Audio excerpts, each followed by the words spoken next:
Monday, 8:12 a.m., Willamette County Public Library, Oregon. The rain hadn't let up all morning. A slow gray drizzle pressed against the tall windows of the Willamette Public Library, dulling the already muted tones of the faded carpet and peeling baseboards. Inside, the fluorescent lights buzzed softly, flickering near the back fiction shelves like they were just as tired as the staff. Clara Jennings wiped her boots on the entry rug and stepped inside, keeping her coat on. It was long, deep navy wool, the kind that didn't draw attention but gave her shape in a space. She didn't sign in at the front desk. She didn't flash a badge. She simply walked past the creaky old bulletin board filled with yoga flyers and community notices and headed straight for the northeast reading alcove. The woman at the front desk, early 30s, dark roots growing out under a messy blonde ponytail, glanced up, ready to say something. But when Clara offered nothing but a polite nod and kept moving, the woman looked back down. Nobody looked twice. Not at the woman who once ran this entire branch. Clara eased into one of the old wooden chairs next to the window, table 7. Same table she used to sit at during her first 3 years as a junior librarian here, long before her name appeared on conference rosters or quarterly reports. The view hadn't changed. Still overlooked the side alley, still fogged over in winter. She placed a canvas tote on the table, pulled out a brown leather-bound journal and uncapped a fountain pen. To anyone watching, she looked like another researcher passing through, maybe a freelance writer trying to escape her apartment's flickering Wi-Fi. But she wasn't passing through. She was sent, quietly, by the regional office after 3 separate internal complaints and one unusual anonymous tip involving this branch. Officially, she was on leave. Unofficially, she was here to see if the library she once helped build still served the people it was meant to. From her seat, Clara scanned the room, not with her head, that would be too obvious, but with her eyes. Just like she'd taught herself in her early years, walking into rooms where nobody knew she was the one in charge. You learn not to give people reasons to prepare their performance. The library was understaffed. That much was clear. The circulation desk had 1 person, the help kiosk in the tech corner was empty, and a handwritten sign taped over the printer said, "Out of order, please use front terminal." The staff moved slowly, deliberately, not lazy, cautious, careful, like people who had been reprimanded for moving too fast or saying too much. She watched a teenage page, name tag read Trevor, carry a stack of returns and get stopped by a man in a gray vest at the copy machine. Not a customer. Too confident. Too controlling. The manager, Vaughn, if she remembered correctly, promoted 2 years ago after her own retirement. He gestured toward the shelving carts, said something sharp, then walked off without waiting for a reply. The boy nodded once and didn't look up again. Clara made a small note in her journal. Staff posture equals rigid. Avoidance behavior. By 9:10, the library had a quiet rhythm. Not the good kind. Not the hum of a place alive with reading, questions, whispers. No, this was the silence of people trying not to step on cracks. A librarian on the mezzanine level shelved books like she was afraid to make a sound. A patron spilled a coffee in the nonfiction aisle and cleaned it herself without asking for help. Then came the squeak of wheels. From the far side of the room, a janitor pushed a large yellow mop bucket, its wheels sticking slightly on the warped tiles. He moved slowly, with precision, hair silver and tied back in a low knot. His name tag, clipped to the faded strap of his coveralls, read Samuel. He didn't speak, didn't look up. But when he passed her table, he paused, only for a second, to reposition the mop handle. Something about the movement struck Clara. Familiar. Intentional. She watched him disappear behind the biography section and felt the smallest flicker of curiosity stir beneath her ribs. Old instinct. She'd always trusted that flicker. 10 minutes later, she opened a copy of The Things They Carried, plucked off the nearby display cart, and found a folded slip of paper between pages 72 and 73, cream-colored, not library issue. She looked around, no one watching. Carefully, she unfolded it. Handwriting, small, cramped, written in pencil, likely from someone trying to press as little as possible. It read, "The basement was never just for storage. Please, don't leave without looking." Clara didn't blink. She didn't react, just stared at the words as the air in her chest thickened. She folded it again, slipped it into her journal, and kept reading, or at least pretended to. She turned pages for the next 15 minutes but didn't absorb a word. Her mind raced but her hands stayed still. Someone knew who she was. And more importantly, someone wanted her to stay. By 10 the rain had softened into mist. Vaughn reappeared at the front desk, chatting briefly with the blonde receptionist. She laughed nervously. He said something, then disappeared again behind the staff-only door near the conference room. Clara rose slowly, stretched like she'd been sitting too long, and walked to the fiction aisle. On her way, she passed Samuel again. He didn't look at her, didn't stop mopping. But as she turned the corner, she saw him pull a folded rag from his back pocket. And briefly, just for a second, his eyes met hers through the reflection in the glass cabinet. Not pleading, not afraid, just watching and waiting. Tuesday, 3:42 p.m., Willamette County Public Library. The next morning, Clara arrived just before 4, not to draw attention. The afternoon lull was always the safest time to observe. Patrons trickled in, teens huddled around the public computers with headphones askew, and the same receptionist, Rachel, she'd heard the name whispered once, offered a half-smile before returning to her screen. Clara didn't sit at table 7, not today. She moved to a corner carrel near the stairs, the ones that used to lead down to the basement stacks before renovations sealed it off. At least, that's what the press release had said a year ago. Structural instability and energy code violations require temporary closure of lower level, all archives relocated digitally. But Clara had designed that basement with her own hands 2 decades ago. She knew every duct, every floorboard, every corridor that had been carved out for microfiche, local newspaper reels, and decommissioned city plans. It wasn't glamorous, but it was honest, a place of memory. And yet, in the past 16 months, not one archive request had come from this branch, not one digital file cross-referenced from the lower level, not one system flag. That wasn't code violation. That was disappearance. At 4:10 p.m., Clara made her move. She stepped into the stairwell like someone looking for the restroom. Lights above flickered, still wired on motion sensors. The basement door was locked. Of course, the keycard panel had a faint green light blinking. It had once been a manual lock. Now someone had upgraded it, quietly. Clara returned to the main floor and found Trevor shelving DVDs. He didn't see her coming. "Excuse me," she said gently. "Do you know where I can find the Old City Archive Index? I used to work with the microfilm down there years ago."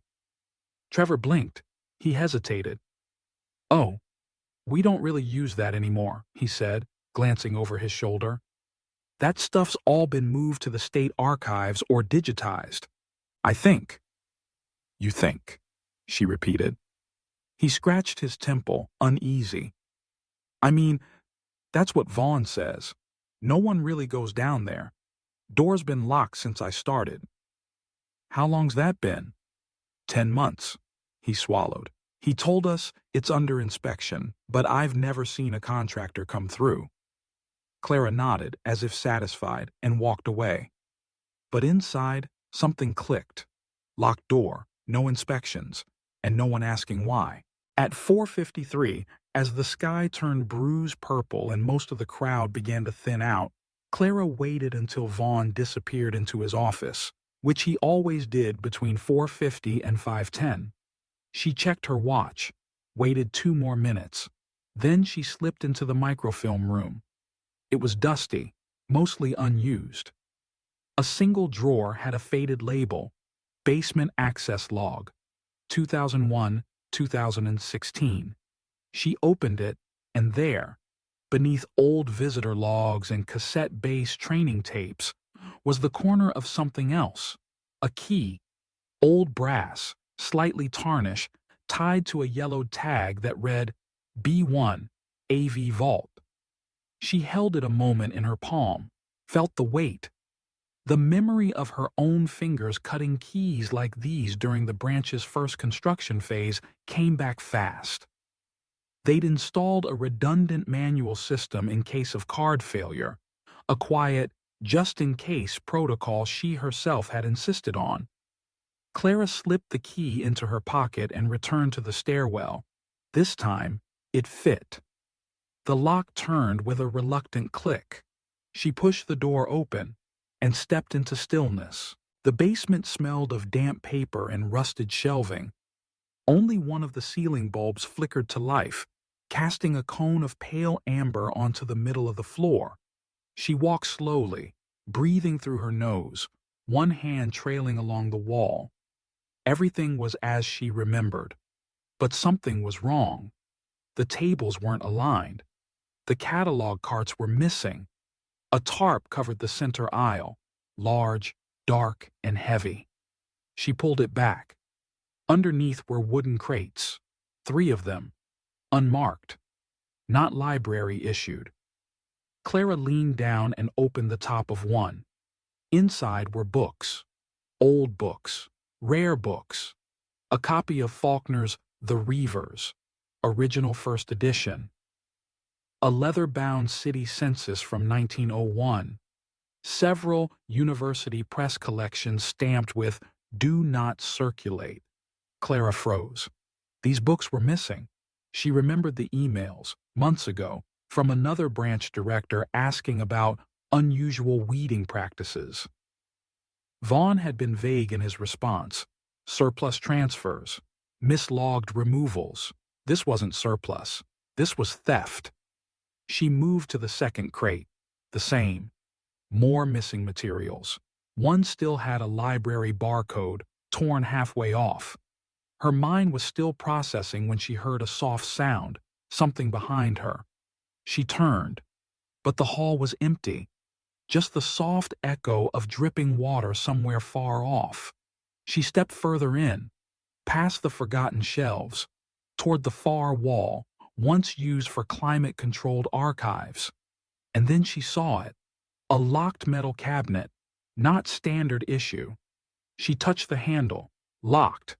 Beside it, a clipboard hung on the wall. No paper, just a name, scribbled once with a Sharpie. Access, V. Starnes only. Vaughn. Clara stepped back. Her pulse was steady, but her fingers itched. This was bigger than a mismanaged floor. This was a system of silence. Back upstairs, the library had begun its closing procedures. She slipped the key back into the drawer, exactly where it had been. She didn't speak to anyone, just left through the side door and walked a full block before stopping at the corner store to buy a bottle of seltzer water. A pretense. She leaned against the cold drink case and exhaled, then pulled out her journal and wrote a single line. He's not hiding misuse, he's managing it. Wednesday, 8:42 a.m., Willamette County Public Library. It was quieter than usual that morning. Rain had stopped sometime during the night, but the clouds still hung low, brushing the peaks of the surrounding pines with mist. Inside the library, the fluorescents hummed a little louder, or maybe Clara was just more aware of them now. She sat at table 7 again. Same spot, same seat, same worn elbow mark, etched into the oak grain from years of quiet readers before her. Her leather journal lay closed. She wasn't taking notes. She was waiting. At 9:06, the janitor's cart rolled past. Samuel. He didn't speak, didn't break pace. But as he passed her, he placed a book down at the edge of the table, gently. No flourish, no signal, just a copy of Brave New World, already cracked at the spine. Clara didn't move, not until he turned the corner behind the circulation desk and disappeared again, mop squeaking against waxed linoleum. Then, carefully, she opened the book. Tucked between pages 178 and 179 were two things: a folded sheet of printer paper and a dog-eared library incident form, unsigned, unfiled. The sheet contained names, two of them. Anita Gomez, terminated 6 months ago. Jordan Wells, hours reduced to 0. Clara recognized both.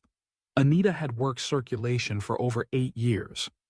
Jordan had been a part-time page, transitioning, bright, steady, quiet.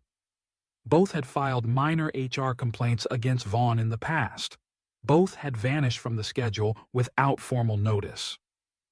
Clara unfolded the second page, in Samuel's same careful, angular handwriting. He picks who to punish, and makes the rest watch. Clara's eyes narrowed. She closed the book, returned it to the stack, and rose, this time with intention. She didn't go to the front desk, didn't confront Vaughn, not yet.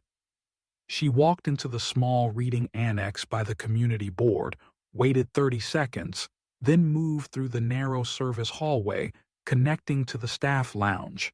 Samuel was waiting there. He didn't turn when she entered, just wrung out a mop into the sink and said, "You read it?" "Yes," she answered.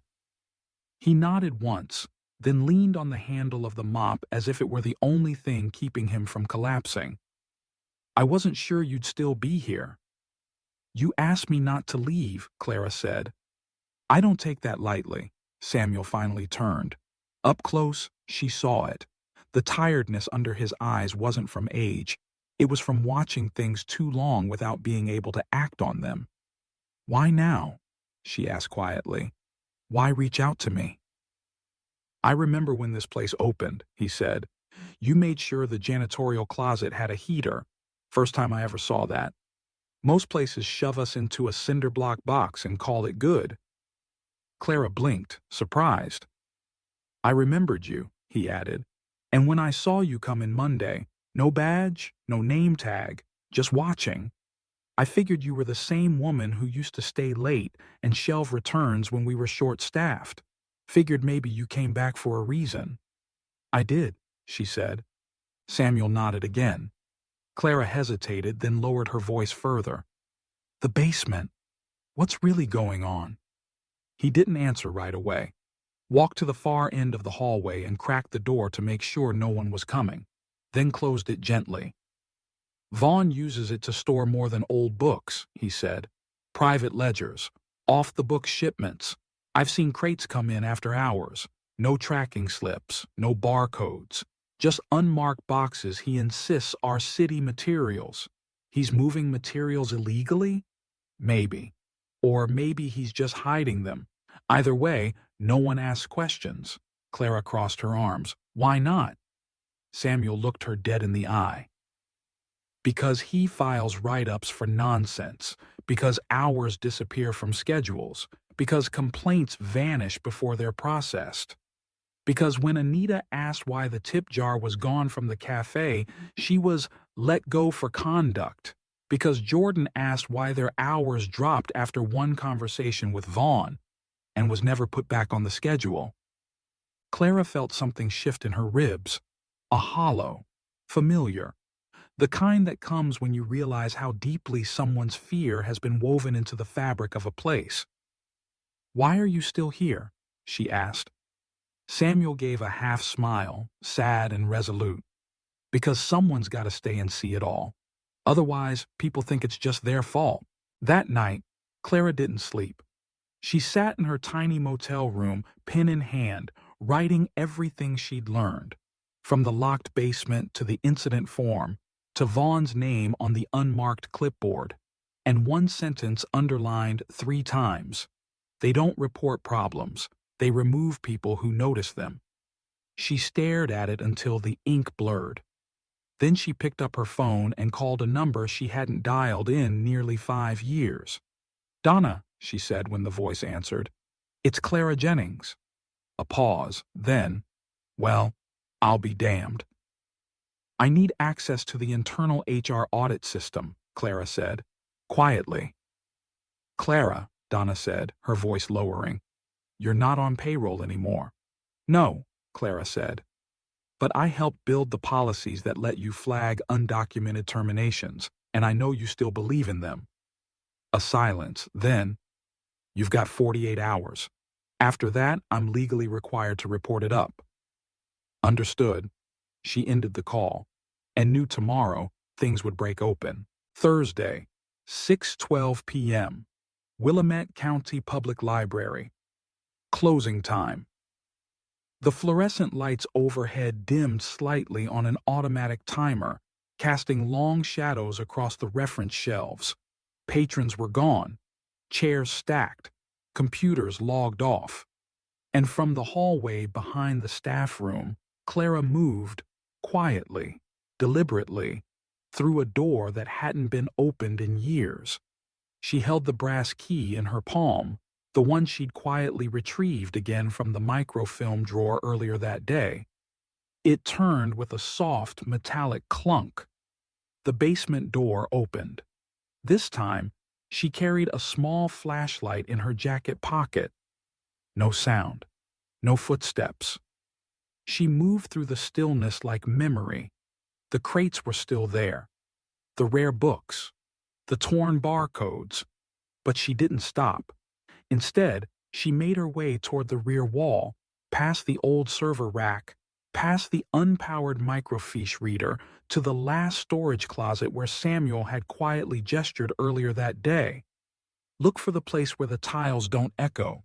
You'll hear it before you see it."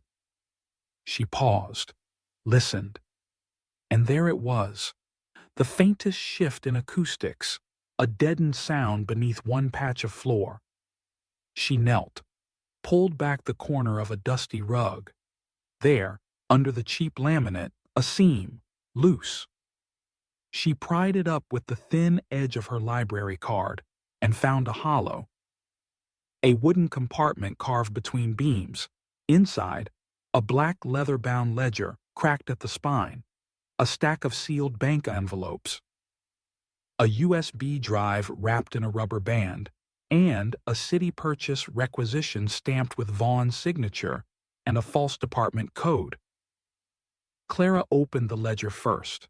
No table of contents, just page after page of handwritten entries. 312, cash drawer Delta plus $180, moved to ops safe. 409, Gomez flagged cafe stock, adjusted inventory. 4-10, staff memo filed, suppression recommended. 6-22, W corporate called, suggested delay on termination report. She blinked, scanned deeper. The entries weren't just financial, they were surveillance. Every complaint, every staff action Vaughn considered risky was recorded here. Not in the system, not in emails, just handwritten and hidden. At the bottom of one page, JW asking again about payroll discrepancy, moved to schedule freeze next cycle. Jordan Wells, the teen who disappeared from the roster without notice. Clara clenched the spine of the ledger with both hands, not in anger, in focus. This wasn't negligence, this was design. She pocketed the USB, scanned several pages with her phone, then stood to leave. But the sound of the stairwell door closing upstairs froze her. Footsteps, measured, coming down.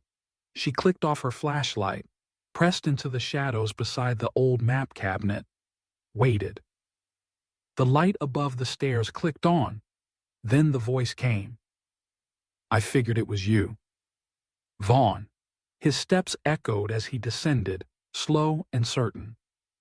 I saw you on Monday, he said, voice louder now. Didn't recognize you at first.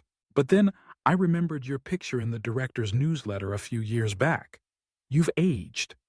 Clara stepped out of the shadows. You haven't changed at all, she replied evenly. He paused, smiled, but it didn't reach his eyes. You shouldn't be down here, he said. You shouldn't have built a system to erase people, she answered. A beat of silence. Then Vaughn stepped closer, eyes scanning her coat pocket, where the edge of the ledger peeked out. Do you know what happens when people dig too deep in a system held up by duct tape? He asked. They collapse it, and no one gets paid. No, Clara said. They rebuild it. He scoffed. Don't lecture me about morality. You retired. You walked away. You left people like me to deal with the reality of budgets, shortfalls, ungrateful hires. You mean the people who asked for fair hours and working printers? She asked sharply. The kid who asked why his schedule changed after speaking up? Protocol, Vaughn replied. No, pattern, she said, lifting the ledger. He didn't move. Clara stepped forward.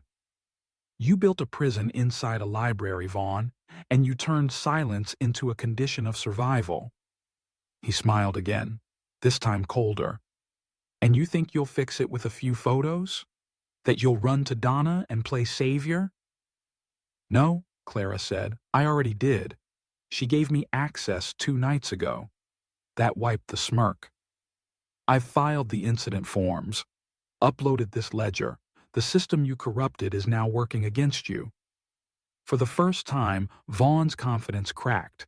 His shoulders pulled in. His eyes darted, not in fear, but in calculation. You won't get far, he muttered. You have no title anymore. Clara stepped past him, steady, unhurried. But I still have my name, she said. And unlike yours, mine doesn't need to hide in a floorboard. That night in her motel room, Clara uploaded every file to 3 separate drives, sent one to Donna, one to an independent labor watchdog, one to the local public accountability group. At 1:23 a.m., her inbox pinged. Subject: Termination processing complete body. Vaughn Starnes removed. Internal review initiated. HR will conduct regional audits starting next Monday. D. Clara didn't reply. She simply closed her laptop and, for the first time in years, allowed herself to sleep. Friday, 9:03 a.m., Willamette County Public Library. The air smelled different, not dramatically so, but enough. The carpets had been vacuumed before opening. The lights above the front desk no longer flickered. And the mood, whatever used to hum beneath the surface like a hidden frequency of tension, was gone. People moved differently. Rachel at the desk smiled without flinching. Trevor shelved books with both earbuds in, just one, not tucked cautiously out of sight. And in the staff lounge, someone had brought in lemon muffins. No announcement had been made. But everyone felt it. Vaughn was gone.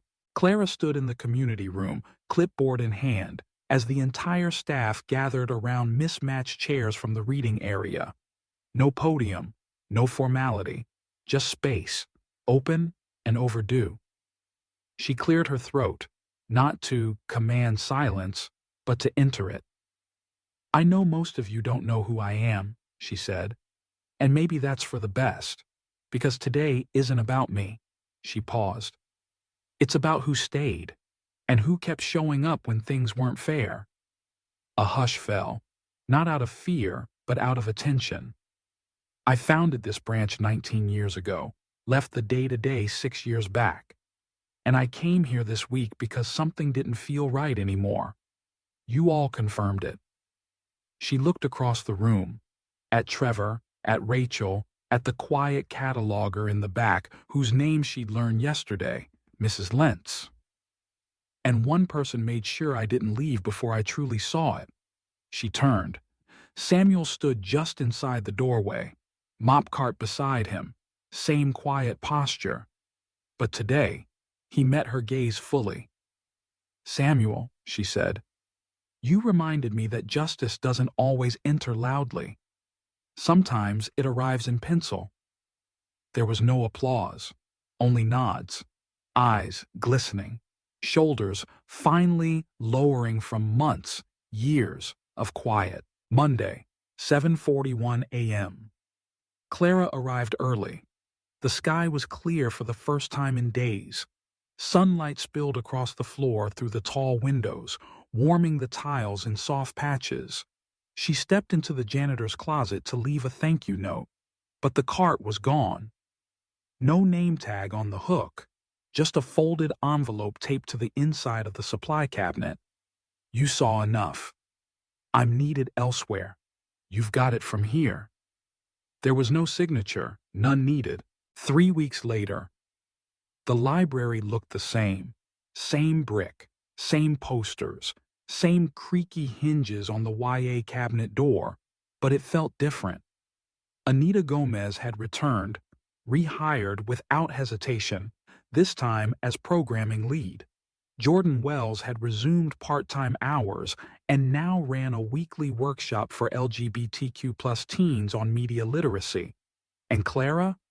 She never filed for a new position. She stayed on as a volunteer supervisor. She said it was temporary. It wasn't. The real change, though, happened one Thursday evening. After close, Clara was gathering returns from the outside bin when she heard a voice behind her. "Ms. Jennings?" She turned. A teenage boy stood there, oversized hoodie, nervous grip on a book about graphic novel illustration. "You helped my cousin Jordan," he said. "They told me you listened when nobody else did." Clara smiled softly. "They helped themselves. I just cleared the fog." He shifted awkwardly. "I was wondering, if you still need volunteers?" She raised an eyebrow. "Why?" He looked down. "Because I want to do more than just read books. I want to help people find the right ones." She nodded. "Come in Saturday," she said. "We'll find you a shelf to start with." He beamed, turned, walked off lighter than when he arrived. Clara stood there, the night breeze brushing against her coat, and for the first time in a long time, she felt the library breathe. Later that evening, she sat in her usual spot, table 7, same journal, same pen. But this time, not for evidence. She opened to a blank page and wrote, "This place was never just about books. It was about who got to write their story, and who got silenced before the first line." She closed the cover, and just before switching off the lamp at her table, she reached into her coat pocket. Still there. A folded piece of cream paper, faded at the edges. 6 words. The basement was never just storage.